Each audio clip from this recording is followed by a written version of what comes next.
the internet? My name is Creation, and today, wait, what is this? Is this Battlefield 3, bro? Do you still play this game? Well, there's a long story behind this one. But to make it clear, yes, I still have Battlefield 4 installed, and yes, I do play Battlefield 3 occasionally. But in today's video, I want to talk a little bit more about the progression of the Battlefield series, and where's it going with the next DLCs. As we know of right now, Dragon's Teeth is going to be a very urban, close quarters DLC that will take place in Western Europe or America. But can this save the day?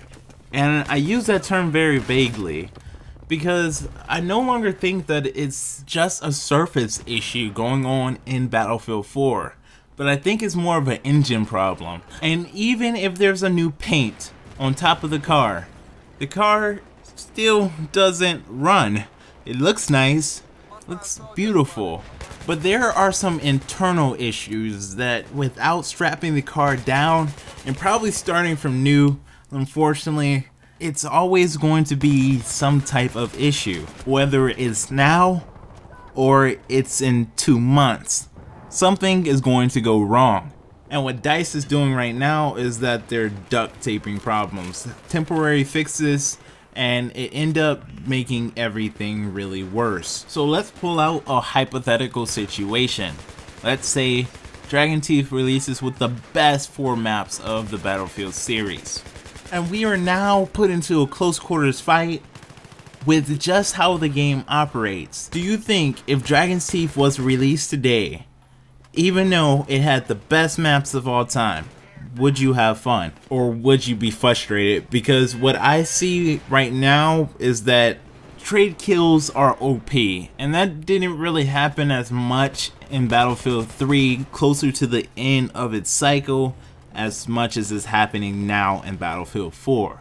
So my experiment for myself was to go back and play some of the older Battlefield games to see not only how has the Battlefield changed, but also how has the netcode worked. And do we see problems in Battlefield 4 that we saw in Battlefield 3 and Bad Company 2? Each running on different engines, by the way. Now for me, personal testing, there was one universal problem going on in all the Battlefield series, and that was pretty much insta-death, caused by the tick rate of the server finally updating my health, and I end up being dead because someone shot me. Not saying that this is illegitimate, but it will be nice to get some kind of notification that you're being shot at, and for 5 years this has stayed in the game. Now the most irritating thing for me that has totally pretty much killed my experience of Battlefield 4 is the hit direction indicator.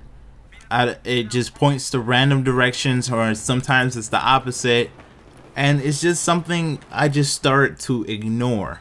And to have a game that is working or in stable condition as Battlefield 3 was nice, and that is why you see Battlefield 3 right now.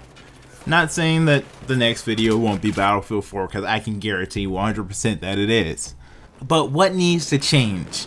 Dragon's Teeth may offer the best, most amazing maps of all Battlefield history, but if there isn't change of just how the basics of the game works, I don't think that Battlefield 4 will ever be quote unquote fixed to the satisfaction of the players.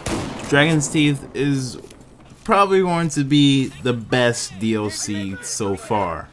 Naval Strike was pretty good, and that's mostly because the one before was so bad. Now, I don't really consider Second Assault to be like a major DLC. I kind of just think of it as an add-on. I don't know how I should explain that to you guys, but to me, Second Assault is pretty much just remastered version of Battlefield 3. Nothing really new. Therefore, I don't really consider it part of the Battlefield experience, but yet it's so confusing. If I were to change one thing about this whole Battlefield 4 ordeal, is that I would focus more on the game, the core game itself, not on the DLC.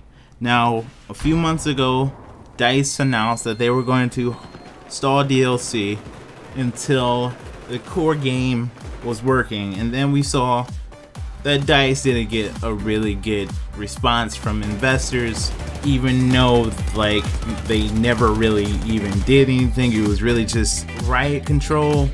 So if I were to change one thing, it would be focus on the main game, worry about DLC later, try to have happy customers, because I see more videos about netcode than I see about having a fun time in Battlefield 4, and I would really like to see that change. So what are you guys' thoughts on the subject? Do you think a DLC can save a whole game?